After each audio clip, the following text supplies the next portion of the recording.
Hello नमस्कार साथियों, एक और नए जीएस के प्रैक्टिस सेट में आप सभी का फिर से स्वागत है। और मैं आप सभी को बता दूं, जो लोग पहली बार आए हैं या फिर जो भी हैं, आज ये प्रैक्टिस सेट जो है वो 31वें नंबर का प्रैक्टिस सेट है।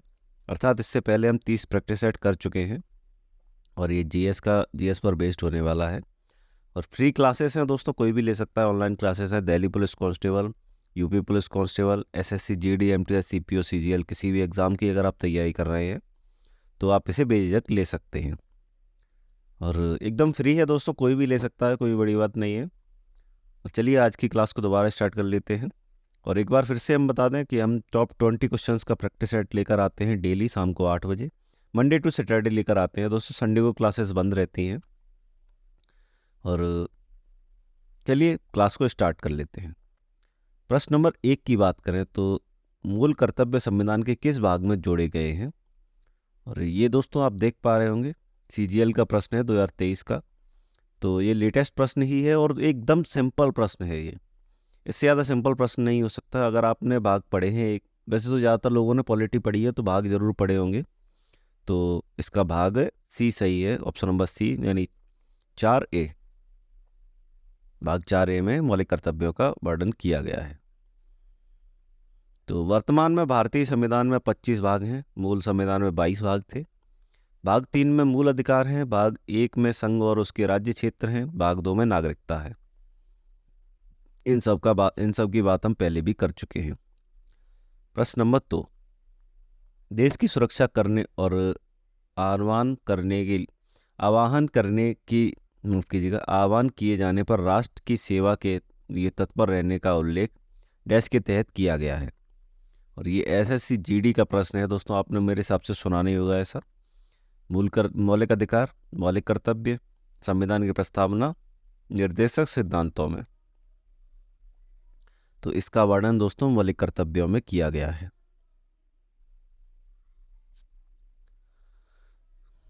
सरदार स्वर्ण सिंह समिति की सिफारिशों पर मूल कर्तव्यों को जोड़ा गया था। मौलिक कर्तव्यों को देश की रक्षा करने और आह्वान किए जाने पर राष्ट्र की सेवा के लिए तत्पर रहने का उल्लेख मौलिक कर्तव्यों में मिलता है। प्रश्न नंबर 3 की बात कर रहे हैं एक बार फिर से। प्रश्न नंबर 3, 2022 तक प्राप्त जानकारी के अनुसार भारतीय संविधान में कितने मूल अधिकारों को सूचीबद्ध किया गया है? 12, 13, 11, 10। कितने मौलिक अधिकार हैं वो बताना है आपको। और ये भी दोस्तों सीपीओ का प्रश्न है, लो लेवल नहीं है ज़्यादा। और 11 की बात कर रहे हैं हम। और जिन्होंने पॉलिटी अगर थोड़ी सी भी पढ़ी होगी एक आध बार तो उनको पता होगा कि कितने होते हैं, 11 होते हैं। स्वर्ण सिंह समिति ने संविधान में 8 मूल अधिकारों को जोड़े जाने का सुझाव दिया था। और 42वें संविधान संशोधन 1976 द्वारा अनुच्छेद 51 का में 10 मूल कर्तव्यों को जोड़ा गया था। 2002 में दोस्तों 86वां जो संविधान संशोधन हुआ था उसमें 11वें यानी मौलिक कर्तव्य को जोड़ा गया था। जो 11वां मौलिक कर्तव्य है उसको जोड़ा गया था। प्रश्न नंबर 4, निम्नलिखित में से कौन सी भारतीय संविधान में उल्लिखित मौलिक कर्तव्य की एक विशेषता है? तो ये भी दोस्तों CHSL 2023 का प्रश्न है। ऑप्शन नंबर ए में देखें तो इनमें से कुछ विदेशियों के लिए उपबंध हैं और औचित्यपूर्ण प्रतिबंध लगाए जा सकते हैं।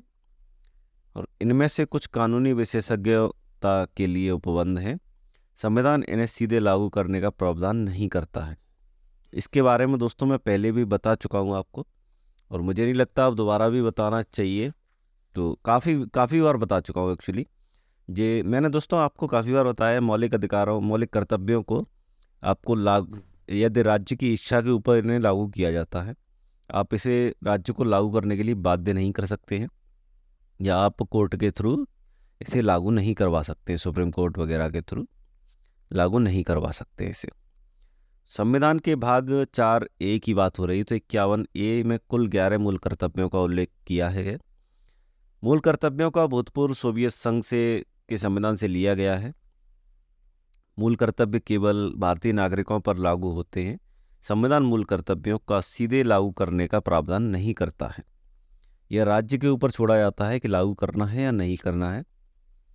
और प्रश्न नंबर 5, मौलिक कर्तव्य के संबंध में निम्नलिखित में से कौन सा कथन सही नहीं है? और ये भी CHSL 2023 का प्रश्न है, ये भी लास्ट प्रश्न जैसा ही होगा। अर्थात इसमें दोस्तों सही नहीं बताना है, 3 सही होंगे, एक गलत होगा। अनुच्छेद 51A मौलिक कर्तव्यों से संबंधित है, और ये दोस्तों सही बात है एकदम, जैसा कि हमने लेटेस्ट अभी पढ़ाई था लास्ट प्रश्न में। मौलिक कर्तव्यों की कुल संख्या 11 है, ये भी सही बात है। 43वें संविधान संशोधन द्वारा शामिल किया गया था, क्या ये सही बात है? आगे देखते, संविधान के भाग 4A में शामिल किया गया है। तो दोस्तों सबसे गलत बात तो सी ही है, इन्हें किस संविधान संशोधन के थ्रू जोड़ा गया था तो वो मैं बता चुका हूँ लास्ट क्वेश्चन में। संविधान के भाग 4A में अनुच्छेद 51A में मौलिक कर्तव्यों का उल्लेख मिलता है। मौलिक कर्तव्यों की कुल संख्या 11 है। षोडशी समिति की सिफारिश के आधार पर 42वें संविधान संशोधन अधिनियम द्वारा 1976 में 10 मौलिक कर्तव्यों को शामिल किया गया था। जैसा कि मैंने बोला था, मैं बता चुका हूं। प्रश्न नंबर 6,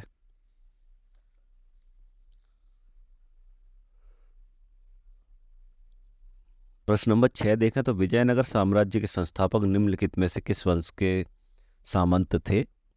तो चोल वंश के थे, काकतीय वंश के थे, पांड्य या फिर होयसल? तो इसका सीधा सीधा उत्तर है काकतीय वंश के थे, और ये भी CHSL का प्रश्न है 2023 का, 17 अगस्त 2023 का है।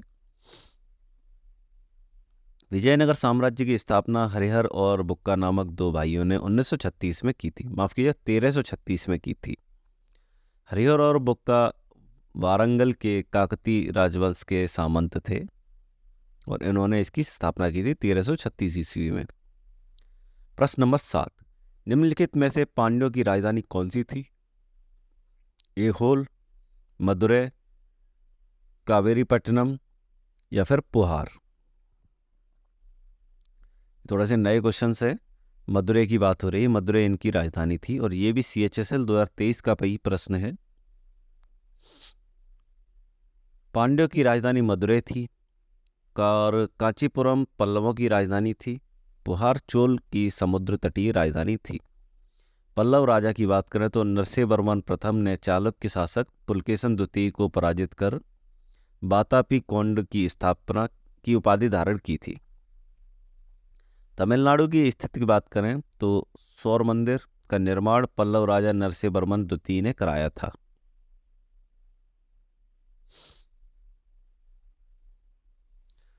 डैश में स्थित गणेश रथ मंदिर सबसे बेहतरीन एकास्मक मंदिरों में से एक है, और ये MTS का प्रश्न है दोस्तों। MTS को लोग बहुत ज़्यादा लो लेवल का समझते हैं, लेकिन मैं आपको बता दूं कि MTS में भी अच्छे खासे एग्जाम्स में अच्छे खासे प्रश्न पूछे जाते हैं। इसका आंसर नागपुर होगा, या फिर सोमनाथ, महाबलीपुरम या वाराणसी? तो इसके आंसर की बात करें तो ऑप्शन नंबर C महाबलीपुरम इसका सही उत्तर है। पल्लव वंश द्वारा द्रविड़ शैली में निर्मित गणेश रथ मंदिर महाबलीपुरम में स्थित है। गणेश रथ मंदिर एकास्मक मंदिर का एक उदाहरण है। महाबलीपुरम के रथ मंदिरों की संख्या 8 है, और इसका निर्माण नरसिंहवर्मन प्रथम द्वारा कराया गया था। महाबलीपुरम में स्मारकों के समूह को वर्ष 1984 में यूनेस्को की विश्व धरोहर स्थल में शामिल किया गया था। मैंने आपसे कहा है दोस्तों, की पॉइंट्स मिस करना मतलब 3 से 4 क्वेश्चंस को आप बाय बाय कर सकते हैं। प्रश्न नंबर 9, किस मंदिर को ब्लैक पैगोडा के नाम से भी जाना जाता है? तो सोमनाथ मंदिर सौराष्ट्र, जगन्नाथ मंदिर उड़ीसा, सौर मंदिर कोणार्क या फिर ओंकारेश्वर मंदिर पुरी? सूर्य मंदिर कोणार्क की बात हो रही है, यानी ऑप्शन नंबर C सही उत्तर है, और MTS का ही प्रश्न है ये भी 2023 का, 2022 में भी पूछा गया है ये प्रश्न। ब्लैक पगोड़ा मतलब सूर्य मंदिर कोणार्क। और इसमें दोस्तों इन ऑप्शंस में भी आप देख पा रहे होंगे, आपको सोमनाथ मंदिर पता चलेगा सौराष्ट्र में स्थित है, जगन्नाथ मंदिर उड़ीसा में है, सूर्य मंदिर कोणार्क में स्थित है, इसे ब्लैक पैगोडा भी कहते हैं, और ओंकारेश्वर मंदिर पुरी में स्थित है। कोणार्क में स्थित सूर्य मंदिर को ब्लैक पैगोडा के नाम से जाना जाता है। इस मंदिर का निर्माण गंग वंश के राजा नरसिंह देव प्रथम ने कराया था। वर्ष 1984 में सूर्य मंदिर को यूनेस्को की विश्व धरोहर सूची में स्थल में शामिल किया गया था। यह मंदिर उड़ीसा राज्य के पुरी में स्थित है। प्रश्न नंबर 10, निम्नलिखित में से पल्लवों की राजधानी कौन सी थी? ऐहोल, रायचूर दोआब, पुहार या फिर कांचीपुरम? और इसका मैं दोस्तों पहले ही बता चुका हूँ मेरे हिसाब से।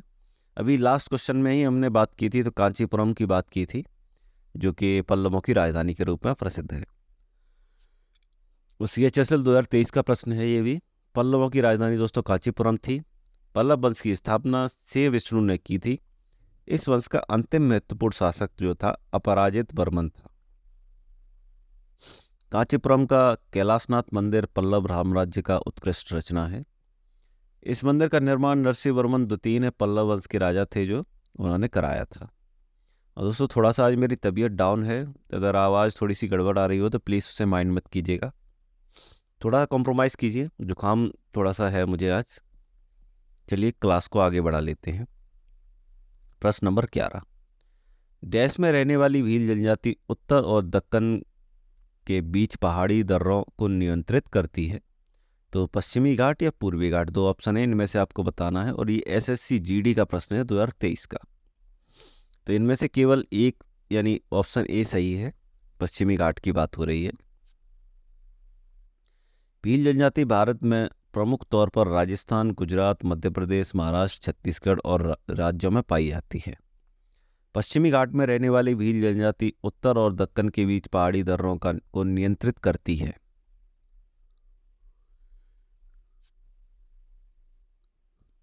2011 की जनगणना के अनुसार भील जनजाति भारत की सबसे बड़ी जनजाति है। टोडा जनजाति दक्षिण भारत की नीलगिरी पहाड़ियों में निवास करने वाली एक प्रमुख जनजाति है। टोडा जनजाति में बहुपति विवाह प्रथा का प्रचलन है।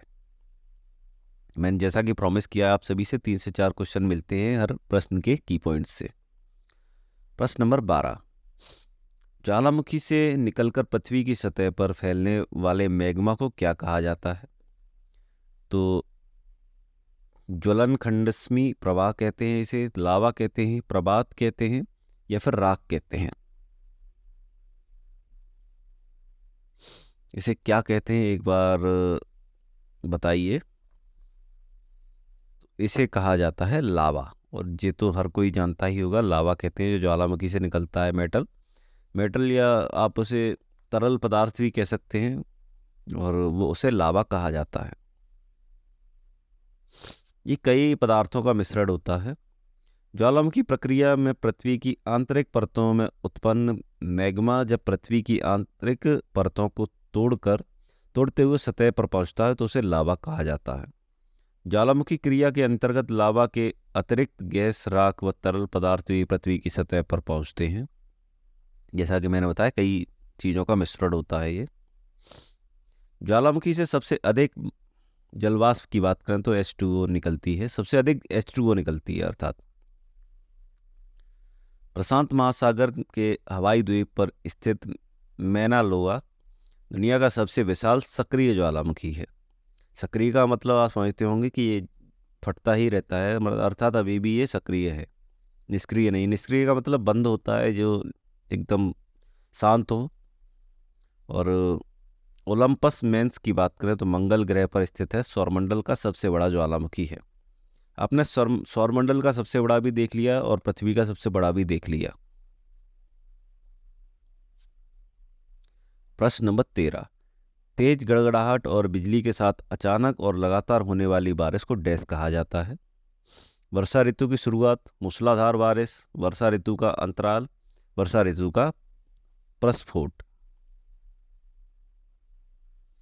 तो वर्षा ऋतु का प्रस्फोट कहा जाता है इसे, जो गड़गड़ाहट और बिजली तिड़कने के साथ में बारिश होती है। और ये भी GD का प्रश्न है, ज़्यादा हाई लेवल का नहीं है, आप देख पा रहे होंगे एग्जाम लो लेवल का ही है ये। तेज गड़गड़ाहट और बिजली के साथ अचानक होने वाली लगातार बारिश को वर्षा का प्रस्फोट कहा जाता है। तड़ित झंझा इस प्रकार की तूफानी वर्षा है जिसमें बिजली और गरज के साथ भारी बारिश होती है। और जैसा कि बारिश का मौसम चल रहा है, मानसून स्टार्ट हो चुके हैं इंडिया में, तो देख पा रहे होंगे आप देख सकते हैं तेज गड़गड़ाहट और बिजली के साथ में जो बारिश होती है उसे वर्षा ऋतु का प्रस्फोट कहते हैं। और तड़ित झंझा जो होता है वो उसकी बात करें तो एक प्रकार की तूफानी वर्षा है जिसमें बिजली और गरज के साथ भारी बारिश होती है। अगली टाइप है दोस्तों कपासी मेघ। इसमें बात करें तो गुंबदकार और फूल गोभी जैसे प्रतीक होते हैं इसमें। और वर्षास्त्री मेघ की बात करें तो घने काले बादल होते हैं और लंबे समय तक वर्षा होती है। आगे बढ़ लेते हैं प्रश्न नंबर 14 की तरफ। निम्नलिखित में से कौन सा एक कृषि आधारित उद्योग है? पेट्रो रसायन, लोहा और इस्पात, सीमेंट, रेशम वस्त्र। मुझे नहीं लगता इसका आंसर भी मुझे बताने की ज़रूरत पड़ेगी। दोस्तों रेशम कीट एक कृषि की ही तरह है जिससे रेशम का उत्पादन किया जाता है। रेशम वस्त्र की बात कर रहे हैं हम। उपरोक्त विकल्पों में से रेशम वस्त्र उद्योग एक कृषि आधारित उद्योग है। रेशम उद्योग में चीन का विश्व में पहला स्थान है जबकि भारत द्वितीय स्थान पर है। रेशम की सभी 5 किस्में मलबरी, उष्णकटिबंधीय टरस, मूंगा और ओक टरस या एरी, ये 5 प्रकार की किस्में हैं, केवल भारत में पाई जाती हैं। कर्नाटक सर्वाधिक रेशम उत्पाद करता है और मूंगा रेशम भारत के असम राज्य में उत्पादित किया जाता है। प्रश्न नंबर 15। प्राकृतिक भूकंप पृथ्वी की किस परत में होते हैं? मध्यमंडल, आंतरिक कोर, स्थलमंडल, दुर्बल मंडल। तो इसका सही उत्तर है स्थलमंडल की बात हो रही है, ऑप्शन नंबर सी। और एसएससी जीडी का ही प्रश्न है, ये भी 2023 का प्रश्न है। यह प्राकृतिक भूकंप पृथ्वी की स्थलमंडल परत में होते हैं। भूकंप का अध्ययन सिस्मोलॉजी में किया जाता है, अर्थात जो भूकंप का अध्ययन किया जाता है उस अध्ययन को सिस्मोलॉजी कहा जाता है। सिस्मोग्राफ नामक यंत्र से भूकंप तरंगों का मापन किया जाता है और रेडॉन गैस की मात्रा में वृद्धि भूकंप आने का संकेत होती है। अधिकृत वह बिंदु है अधिकेंद्र वह बिंदु है जहां भूकंप तरंगें सबसे पहले पहुंचती हैं। प्रश्न नंबर 16। प्रश्न नंबर 16 पे पहुंचने से पहले आप सभी से एक बार फिर से रिक्वेस्ट है कि यदि आप अभी तक क्लास को ले रहे हैं, क्लास में बने रहे हैं, तो प्लीज़ क्लास को लाइक कर दीजिए, चैनल को सब्सक्राइब कर दीजिए। और वैसे आपने देखा होगा मैं ज़्यादा लाइक शेयर के लिए कहता नहीं हूँ, लेकिन प्लीज़ इस बार कर दीजिएगा क्योंकि आपकी एक लाइक से हमें काफ़ी मोटिवेशन मिलता है और हमें प्रेरणा भी मिलती है कि आगे और क्लासेस लेकर आते हैं हम और अच्छे अच्छे क्वेश्चंस को ढूंढते हैं। चलिए क्लास में वापस आ जाते हैं। National bank for agricultural and rural development bank की बात करें, यानी नाबार्ड जिसकी शॉर्ट फॉर्म है, स्थापना किस वर्ष हुई थी? 52 में, 62 में, 82 में या 72 में? और इसकी दोस्तों हम पहले ही बात कर चुके हैं, पहली क्लासेस में भी बात की है हमने। 1982 की बात कर रहे हैं। नाबार्ड की स्थापना 12 जुलाई 1982 को छठी पंचवर्षीय योजना के दौरान हुई थी। ये भी दोस्तों क्वेश्चन पूछ लिया जाता है कि नाबार्ड की स्थापना कौन सी पंचवर्षीय योजना के तहत हुई थी? तो छठी पंचवर्षीय योजना के तहत हुई थी, अर्थात इसके छठी पंचवर्षीय योजना के कार्यकाल में हुई थी। नाबार्ड की स्थापना शिवरामन समिति की सिफारिश पर हुई थी। इसका मुख्यालय मुंबई, महाराष्ट्र में स्थित है। आगे प्रश्न नंबर 17। किसी व्यक्ति के खाते में किसी अन्य व्यक्ति को जिससे नाम से वह जारी किया गया है एक विशिष्ट राशि का भुगतान करने के लिए बैंक को निर्देश देने वाला पेपर किस रूप में जाना जाता है? नकद, पासबुक, चेक, अन्य। तो ये भी दोस्तों मेरे हिसाब से बताने की तो ज़रूरत है नहीं, तो चेक की बात की जा रही है। चेक के द्वारा भुगतान किया जाता है और एमटीएस 2021 का प्रश्न है ये। चेक किसी व्यक्ति के खाते में, जो आप प्रश्न में बात ही कर चुके हैं इस सब के बारे में, तो चलिए आगे बढ़ लेते हैं जल्दी। प्रश्न नंबर 18। भारतीय रिजर्व बैंक ने अप्रैल 1947 तक डैश के लिए केंद्रीय बैंक के रूप में काम किया है? श्रीलंका, भूटान, नेपाल, वर्मा। ये भी एमटीएस 2022 का प्रश्न है। वर्मा की बात की जा रही है। वर्मा के लिए एसबीआई नहीं, भारतीय रिजर्व बैंक यानी आरबीआई की बात कर रहे हैं। 1947 तक उसने वर्मा के लिए केंद्रीय बैंक के रूप में कार्य किया है। भारतीय रिजर्व बैंक ने अप्रैल 1947 तक वर्मा के लिए केंद्रीय बैंक के रूप में कार्य किया है। भारतीय रिजर्व बैंक की स्थापना हिल्टन यंग आयोग की सिफारिश पर की गई थी। आरबीआई ने 1 अप्रैल 1945 में अपना परिचालन शुरू किया था 1935 में। प्रश्न नंबर 19, और प्रश्न नंबर 19 काफी महत्वपूर्ण प्रश्न है। चलिए प्रश्न नंबर 19 की बात कर लेते हैं। आरबीआई ने केंद्रीय निदेशक मंडल को डैश वर्षों की अवधि के लिए नियुक्त नामांकित किया है? 4, 6, 3, 5। तो ऑप्शन नंबर ए सही है, 4 वर्ष के लिए इसे नामांकित किया। और ये भी दोस्तों एमटीएस 2021 का ही प्रश्न है, ज़्यादा पुराने प्रश्न नहीं है, सभी मोस्ट इंपॉर्टेंट प्रश्न है। सबसे इंपॉर्टेंट बात ये है, आरबीआई ने केंद्रीय निदेशक मंडल की 4 वर्षों की अवधि के लिए नियुक्त किया जाता है। आरबीआई के निदेशक मंडल ने 2020-21 में आरबीआई के लाखों वर्ष का सरकार वित्त वर्ष यानी अप्रैल मार्च की में स्थापना के साथ संरेखित करने का प्रस्ताव रखा था। चलिए आगे बढ़ लेते हैं, और ये आज की क्लास का लास्ट प्रश्न होने वाला है। प्रश्न नंबर 20, बैंक के निम्नलिखित में से किस कार्य के साथ आप संपार्श्विक शब्द को जोड़ते हैं? और एमटीएस 2022 का प्रश्न है दोस्तों। आज जो दोस्तों हम इकोनॉमिक्स के प्रश्न लेकर आए सभी एमटीएस से संबंधित हैं, और टेंशन ना लें, धीरे धीरे लेवल और बढ़ता ही जाएगा, कम नहीं होगा। ऋण और अग्रिम स्वीकृति, पोर्टफोलियो प्रबंधन, जमा स्वीकृति, चेक का संग्रह। तो ऑप्शन नंबर ए सही उत्तर है इसका, ऋण और अग्रिम स्वीकृति की बात की जा रही है। आगे इसके की पॉइंट्स की ओर पढ़ते हैं। की पॉइंट्स की बात करें तो ऋण और अग्रिम देना, माफ़ कीजिएगा, ऋण और अग्रिम देना एक बैंक के कार्य हैं जिसमें समपार्श्विक शब्द जुड़ा होता है। समपार्श्विक शब्द मूल्य की बात करें तो मूल्य एक वस्तु है जिसका उपयोग ऋण सुरक्षित करने के लिए किया जाता है। बंधक और जो कर ऋण 2 प्रकार के समपार्श्विक ऋण हैं। और उम्मीद करते हैं आज का सेशन आप सभी के लिए एक महत्वपूर्ण टॉपिक रहा होगा। और यदि दोस्तों आप अभी तक क्लास में बने हुए हैं तो प्लीज़ क्लास को लाइक कीजिएगा, चैनल को सब्सक्राइब कर दीजिएगा। और मैंने देखा है दोस्तों काफ़ी दिनों से व्यूज़ थोड़े से डाउन जा रहे हैं, तो प्लीज़ अपने दोस्तों को शेयर भी कर दीजिएगा। चलिए आज की क्लास में इतना ही, आप सभी से विदा लेते हैं। एक और नए प्रैक्टिस सेट के साथ आपसे मुलाकात होगी, और सभी नए क्वेश्चंस और मोस्ट इम्पॉर्टेंट क्वेश्चंस के साथ आपसे मुलाकात होगी। धन्यवाद।